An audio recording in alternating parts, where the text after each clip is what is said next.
ก่อนอื่นขอนำไหวคุณพระศรีรัตนตรัยและขอแสดงความสบายดีมายังเพื่อนสหัธมิกออกตนญาติโยมพุทธบริษัททั้งหลายที่เป็นเพื่อนทุกเกิดแก่เจ็บตายด้วยกันทั้งหมดทั้งสิ้นมื้อนี้ข้าพเจ้าหรือว่าอาตมาอยากมาบอกเรื่องปีใหม่สู่พวกเราทั้งหลายได้รับฟังที่จริงแล้วปีใหม่ที่เฮาก็ผ่านพ้นไปนี้เป็นปีใหม่สากลบ่แม่นปีใหม่ลาวของเฮาแต่ถึงจะเป็นในนั้นก็ตาม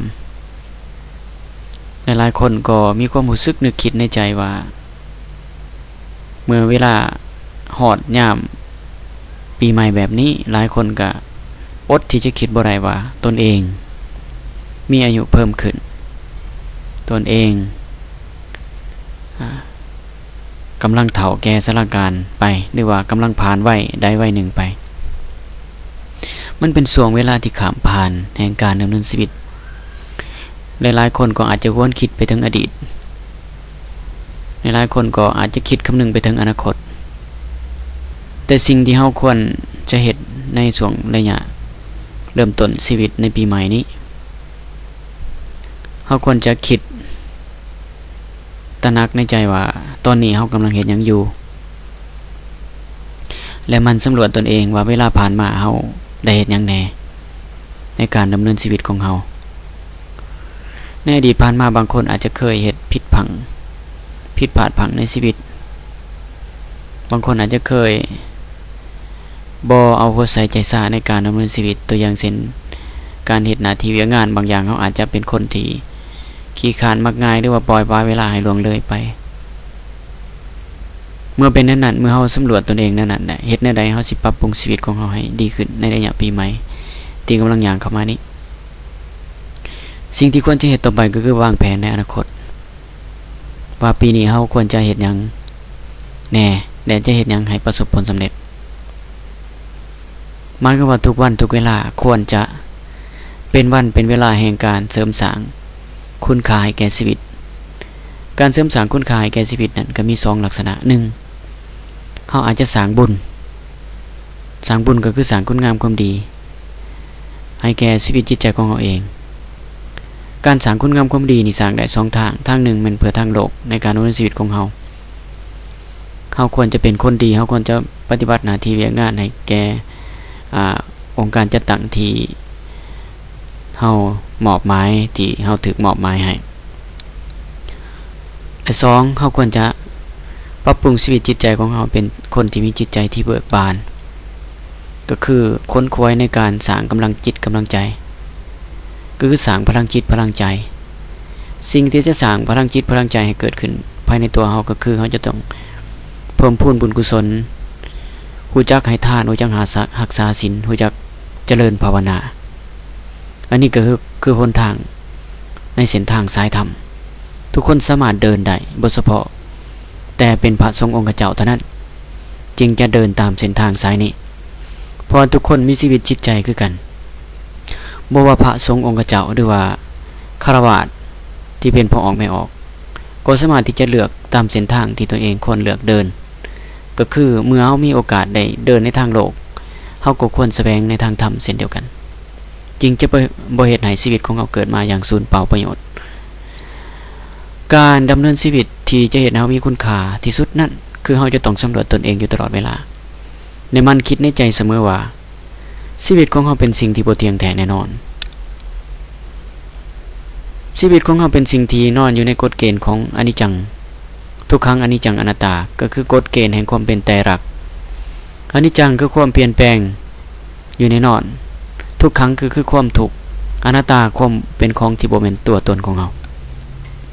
การเปลี่ยนแปลงของชีวิตของบุคคลนั้นก็คือมันเปลี่ยนแปลงไปตลอดเวลาเมื่อรู้จักการเปลี่ยนแปลงนั้นเฮาจงรู้จักนำใส่กฎเกณฑ์แห่งการเปลี่ยนแปลงให้เป็นประโยชน์ให้รู้จักว่ามื้อนี้เฮากำลังเฮ็ดสิ่งนี้เฮาจะต้องเฮ็ดให้ได้ดังใจหวังเฮาจะต้องตั้งใจเฮ็ดให้สมกับว่าเฮามีอุดมการณ์ให้สมกับว่าเฮามีความมุ่งหมายที่จะเฮ็ดบ่ปล่อยปละเวลาให้ล่วงเลยไปให้ดำรงชีวิตอยู่เปรียบเหมือนกันกับว่าตอนนี้เฮากำลังดำรงชีวิตอยู่ภายใต้ กองไฟที่กำลังแผดเผาเฮาให้รู้สึกร้อนรนอยู่ให้ดำเนินชีวิตอยู่คล้ายๆกับว่าเฮากำลังยืนอยู่หน้าปากทางแห่งการเวลาที่กำลังจะกลืนกินของเฮาชีวิตจิตใจเฮาอยู่ตลอดเวลาการเวลานั้นเป็นสิ่งที่กลืนกินสรรพสัตว์ในตัวของมันเองอยู่เสมอเหมือนดังที่พุทธพจน์ที่บอกว่ากาเลคัสสติภูตนังหมายความว่ากาเลคัสสติภูตานิสภาเนวะสหัตนาการเวลากลืนกินตัวมันเองและสรรพสัตว์ทั้งหลายอันนี้เป็นสิ่งที่แน่นอนอยู่เสมอคือทุกๆวินาทีทุกๆนาทีที่เฮามีลมหายใจเข้าออกอยู่นี่สรีระร่างกายของเราเปลี่ยนแปลงไปทีละน้อยทีละน้อยโดยที่เรารู้สึกตัวเปลี่ยนแปลงสรีระร่างกายและเปลี่ยนแปลงทั้งรูปร่างหน้าตาต่างแต่ว่ามันเปลี่ยนแปลงอยู่เป็นปัจจุบันอยู่แบบนั้นเป็นทุกขณะอยู่แบบนั้นอย่างต่อเนื่องแต่เฮาบ่ฮู้สังเกตโดนๆไปเฮามาสังเกตทีนึงเฮาจึงฮู้ว่าเฮาเฒ่าไปแล้ว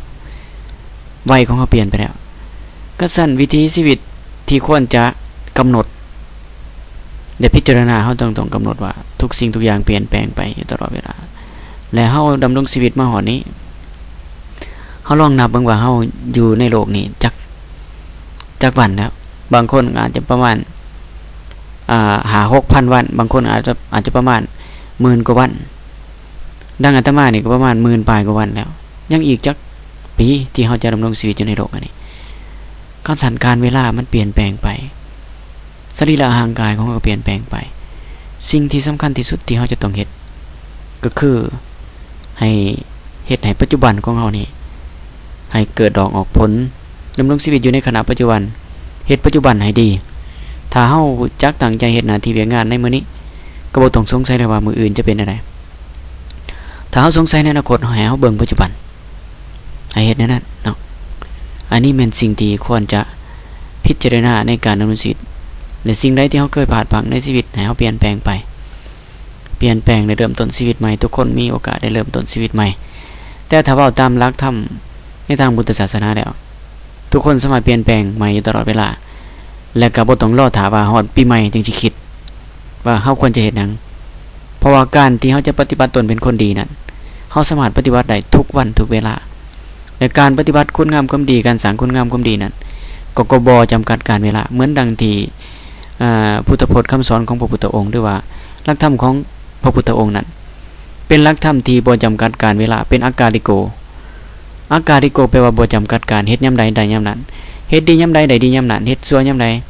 ความชั่วตอบสนองยามนั้นแต่บางคนอาจจะตั้งคำถามว่าเอ้าขน้อยเฮ็ดดีมื้อนี้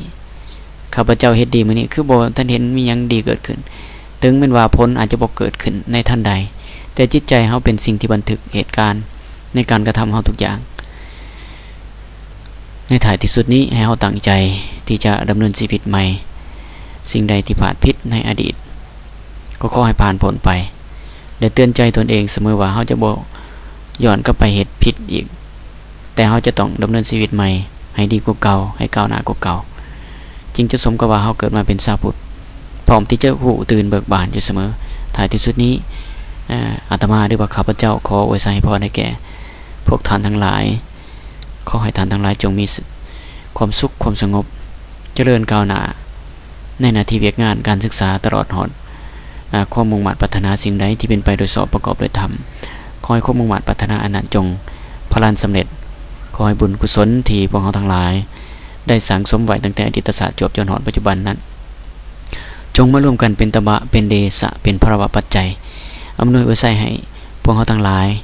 มีแต่ความสุขความเจริญคือเจริญด้วยอายุวันนะสุขภละทุกทิวาลาติการด้วยกันทุกท่านทุกคนเถิด